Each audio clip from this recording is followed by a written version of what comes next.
Hi friends, welcome back to Mazhathulli creations. ഈ channel നിങ്ങൾ ആദ്യമായിട്ടാണ് കാണുന്നതെങ്കിൽ സബ്സ്ക്രൈബ് ചെയ്യാൻ മറക്കല്ലേ. സുജാതയുടെ വീട്ടിലേക്ക് അയൽപക്കത്ത് താമസിക്കുന്ന കുറച്ച് ആൾക്കാർ വന്നിട്ടുണ്ട്. അസോസിയേഷനിൽ പുതിയ വാർഷികത്തിനെ കുറിച്ച് സംസാരിക്കാനാണ് അവരിപ്പോൾ വന്നിരിക്കുന്നത്.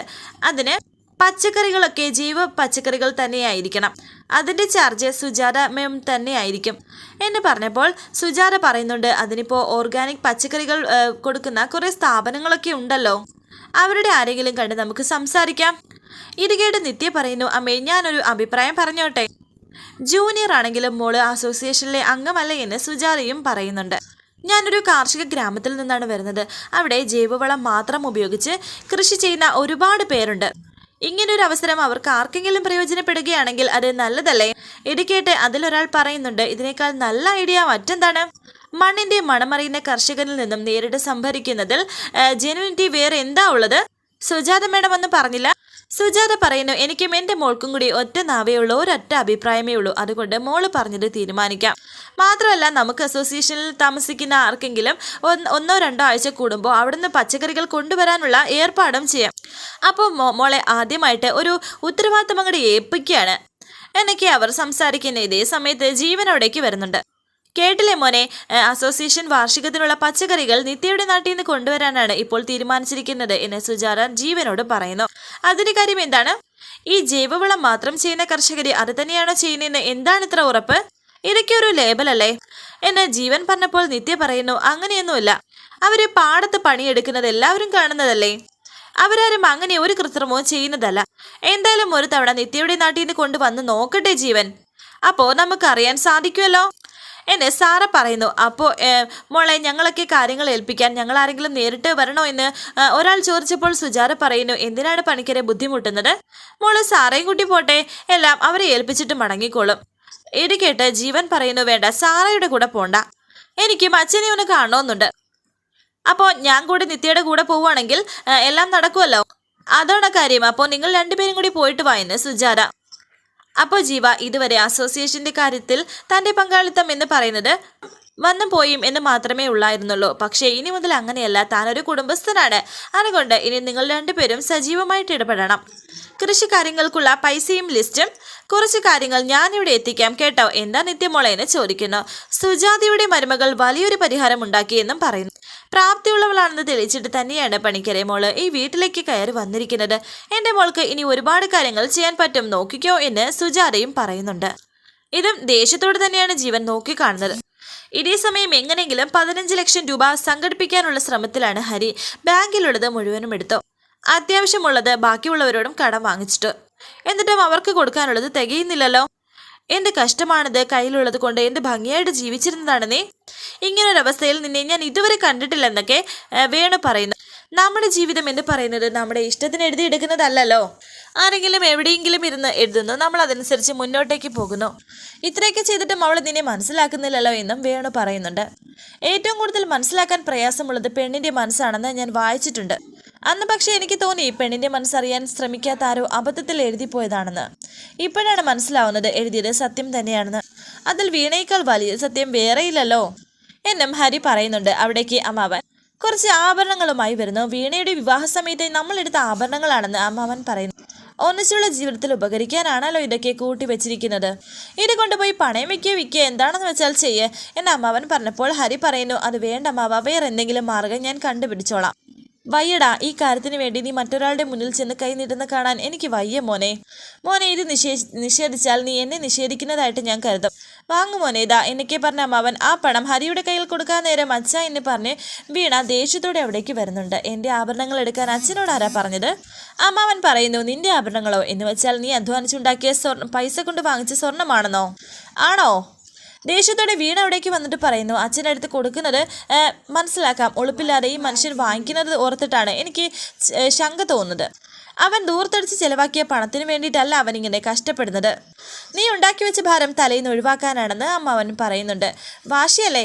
ആ കവിത അവർക്ക് കൊടുക്കുന്നുണ്ട്. എന്തായിരുന്നു ഒരു തടസ്സം? ഈ ഭൂമിയിൽ വേറെ ആരെങ്കിലും ഇങ്ങനത്തെ പൊട്ട കവിത അന്വേഷിച്ചു വരുമോ? 3 ലക്ഷം രൂപയും സിനിമയിൽ പാട്ടെഴുതാനുള്ള അവസരവും കൊടുത്തു. പക്ഷേ ഇങ്ങേര് അത് തട്ടിത്തെറിപ്പിച്ചു എന്ന് വീണ പറയുന്നു. എനിക്ക് അതുകൊണ്ട് എന്തെങ്കിലും ഉണ്ടാവും എന്ന് തോന്നിയിട്ടാവും മരുമകൻ ഇത്രയും ശൗര്യം കാണിച്ചത്. അത്രയും ധിക്കാരം കാണിച്ച ഒരാൾ എൻ്റെ ആഭരണം കൊണ്ടുപോയി കടം വീട്ടണ്ട, എൻ്റെ ആഭരണം ഇങ്ങോട്ട് താ എന്ന് വീണ.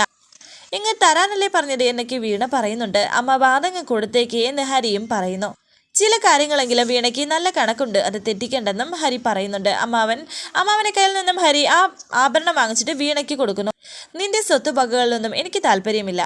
നീ പറഞ്ഞതുപോലെ ഞാൻ എൻ്റെ ധിക്കാരം ഉണ്ടാക്കിയ കടം ഞാൻ എങ്ങനെയും തീർത്തോളാം എന്ന് ഹരി പറഞ്ഞപ്പോൾ വീണ പറയുന്നു, വീട്ടണം. കാറും സ്കൂട്ടറും ഒക്കെ വിറ്റില്ലേ, അത് മതിയായില്ലെങ്കിൽ സ്വന്തം ശരീരത്ത് അവയവമുണ്ടല്ലോ, അതെടുത്ത് വിറ്റാൽ മതി എന്നൊക്കെ വീണ ഇങ്ങനെ പരിഹാസത്തോടെ സംസാരിക്കുന്നുണ്ട്. ഇത് കേട്ട് വേണു പറയുന്നുണ്ട്, എന്താ നീ പറയുന്നത്? ഒന്നുമില്ലെങ്കിലും സ്വന്തം ജീവൻ കൊടുത്ത് നിന്നെ രക്ഷിച്ച ആളല്ലേ ഇത്. എല്ലാ നാട്ടുകാരും ഇവനെ കളിയാക്കിയിട്ടും നിന്നെ കൂടെ കൊണ്ടു നടന്നില്ലേ, അതിന് നന്ദിയെങ്കിലും കാണിക്കേ. ഇത് കേട്ട് വീണ ദേഷ്യത്തോടെ വേണുവിനോട് പറയുന്നു, താൻ ആരാടോ ഇതൊക്കെ പറയാൻ? കൂട്ടുകാരനാണെന്ന് പറഞ്ഞ് കയറി വന്നിട്ട് ഈ കുടുംബത്തെ ഭരിക്കാൻ നോക്കണ്ട. ദേഷ്യത്തോടെ ഡി എന്ന് വിളിക്കുകയാണ് അമ്മാവൻ വീണയെ. പറയാനുള്ളത് ഞാൻ ആരുടെ മുഖത്ത് നോക്കിയും പറയും. എൻ്റെ ഇഷ്ടത്തിന് തടസ്സം നിൽക്കുന്നവരെ അനുസരിക്കാൻ എനിക്ക് താല്പര്യമില്ല. അവരെന്ത് വിചാരിച്ചാലും എനിക്ക് യാതൊരു പ്രശ്നമില്ലെന്ന് പറഞ്ഞിട്ട് ആ ആഭരണവുമായി അകത്തേക്ക് പോവുകയാണ് വീണ. എടാ ഞാൻ ഇറങ്ങട്ടെ എന്ന് വേണു പറയുന്നു. എടാ അവൾ പറഞ്ഞത് നിനക്ക് വിഷമമായോ എന്ന് ഹരി ചോദിച്ചപ്പോൾ വേണു പറയുന്നു, അവൾ എന്ത് പറഞ്ഞാലും എനിക്ക് വിഷമമല്ല, പക്ഷേ നിന്റെ ഈ അവസ്ഥയുണ്ടല്ലോ അത് എന്നെ വല്ലാണ്ട് സങ്കടപ്പെടുത്തുന്നു. എന്തെങ്കിലും നടക്കുമെന്ന് ഞാനും കൂടി നോക്കട്ടെ അമ്മാവ, പോട്ടെ എന്ന് പറഞ്ഞിട്ട് വേണുവും അവിടെ നിന്ന് പോയി. പോട്ടെ അമ്മാവ, എന്തോ ഒരു ആപത്ത് നമ്മുടെ ഈ കുടുംബത്തെ ചുറ്റിക്കറക്കുന്നുണ്ട്. ഇപ്പോൾ നമ്മൾ ഒരുപാട് അനുഭവിച്ചതല്ലേ, എന്നെങ്കിലും നമ്മൾ ഇതിൽ നിന്നും കരകയറുമായിരിക്കും, അതുവരെ നമുക്ക് നോക്കാമെന്ന് പറഞ്ഞ് ഹരി പോകുന്നു. ഇപ്പോൾ സദാനന്ദനും ശിവാനന്ദനും നളിനിയും ബാക്കിയുള്ള എല്ലാവരും ഈ വീട്ടിൽ സദാനന്ദന്റെ വീട്ടിൽ തന്നെയാണ് താമസം. നിത്യ ഇവിടേക്ക് വരുന്ന കാര്യം പറയുന്നു. അവർ ഇവിടുന്ന് പോകുന്നത് വരെ ആരുടെ ഭാഗത്തു നിന്നും ഒരു അപസ്വരവും വരാൻ പാടില്ല എന്ന് സദാനന്ദൻ പറഞ്ഞപ്പോൾ ശിവാനന്ദന്റെ ഭാര്യ പറയുന്നു, നിത്യ ഇങ്ങോട്ടേക്ക് വരുന്നത് നമുക്ക് സന്തോഷമല്ലേ ഏട്ടാ, അതുകൊണ്ട് അവൾക്ക് സന്തോഷമുള്ള കാര്യങ്ങളല്ലേ നമ്മൾ ചെയ്യും. കഴിഞ്ഞുപോയ കാര്യങ്ങൾ ഒരു പരിധിവരെ പുറക്കാൻ നമുക്ക് കഴിഞ്ഞിട്ടുണ്ടാവും, പക്ഷെ അത്ര തന്നെ ജീവന്റെ മനസ്സിന് പറ്റുമെന്നറിയില്ല. നളിനി പറയുന്നു, അതൊക്കെ നിത്യമോള് പറഞ്ഞ് മനസ്സിലാക്കിച്ചിട്ടുണ്ടാവും, അവൾ മിടിക്കല്ലേ. ഏട്ടൻ നോക്കിക്കോ, നമ്മളെല്ലാവരെയും കാണുമ്പോൾ സന്തോഷത്തോടെ തന്നെ അവൻ വരും. ജീവൻ എന്തെങ്കിലും കുഴപ്പം കാണിക്കുന്നെങ്കിൽ അത് ശരിയാക്കാനുള്ള കാര്യം ഞാൻ ഏറ്റു എന്നെ വിമലൻ പറയുന്നു. ഇത് കേട്ട് സദാനന്ദൻ പറയുന്നു, അമ്മ ചിലതൊക്കെ നിന്നെ പഠിപ്പിച്ചിട്ടുണ്ട്, അതൊക്കെ എനിക്കറിയാം, അത് പുറത്തെടുക്കലെന്നാ പറഞ്ഞത്. വലിയച്ഛ, എന്തായാലും വിവാഹം കഴിഞ്ഞതിന് ശേഷം നിത്യേശൻ ജീവേട്ടനും ആദ്യമായിട്ട് വരികയല്ലേ, മനസ്സ് നിറഞ്ഞ സന്തോഷത്തോടെ അവരിവിടെ നിന്ന് തിരിച്ചു പോകൂ. ആ കാര്യത്തിൽ ചെറിയച്ഛൻ വലിയച്ഛൻ പേടിക്കണ്ട എന്ന് ശ്രുതിയും പറയുന്നു. ഇതൊക്കെ കണ്ട് പരിഹാസത്തോടെ സംസാരിക്കുകയാണ് നളിനി. എനിക്കിതൊക്കെ കണ്ടിട്ട് ചിരിയാണ് വരുന്നത് എന്ന് നളിനി പറഞ്ഞപ്പോൾ സദാനന്ദൻ പറയുന്നുണ്ട്, ചിരി വരുന്നെങ്കിൽ വേറെ എങ്ങോട്ടെങ്കിലും പോയിരുന്ന് ചിരിച്ചോണം. ഒരു കാര്യം ഞാൻ പറഞ്ഞേക്കാം, ഈ വീട്ടിലുള്ള ആരെക്കാൾ എനിക്ക് പ്രധാനം അവർ രണ്ടുപേര് തന്നെയാണ്. ഒരിക്കൽ കൂടി അവരുടെ മനസ്സ് വേദനിപ്പിച്ചാൽ എനിക്ക് പിന്നെ ആരോടും പൊറുക്കാൻ സാധിക്കില്ല. അപ്പോഴേക്കും സുധി കുറച്ച് സാധനങ്ങളൊക്കെ ആയിട്ട് അവിടേക്ക് വന്നു. ചിക്കനും പച്ചക്കറികളൊക്കെ ആയിട്ടാണ് വന്നിരിക്കുന്നത്.